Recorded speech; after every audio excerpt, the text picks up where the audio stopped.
మనం ఈ భూమి మీద ఉన్నంతసేపు యుద్ధరంగంలో ఉన్నామని దేవుడే రాయించాడు. పోరాటంలో ఉన్నామని దేవుడే రాయించాడు. ట్రైనింగ్లో ఉన్నామని దేవుడే రాయించాడు. ఏబు గ్రంథం అదేదో అధ్యాయం అదేదో వచనంలో భూమి మీద నరుల కాలం యుద్ధకాలం కాదా అన్నాడు. 7:1 ప్రసంగి గ్రంథం 1:13 వారు దీని చేత అభ్యాసం పొందినట్లు దేవుడు నరులకు ఏర్పాటు చేసిన ప్రయాసం బహు కష్టమైనదన్నాడు.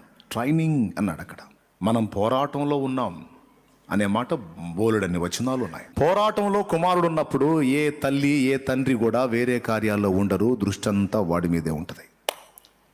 ఆట ముగించి ఇంటికి వచ్చినాక ఇంకా వాడి గురించి ఆలోచించాల్సిన అవసరం.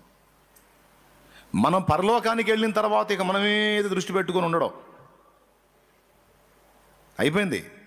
ఆట ముగించాం, పరలోకం వెళ్ళిపోయాం, ఇంకా మన మీద దృష్టి పెట్టుకొని ఉండడం. ఇక మనం ఆయన కలిసామంట, ప్రాబ్లం లేదు.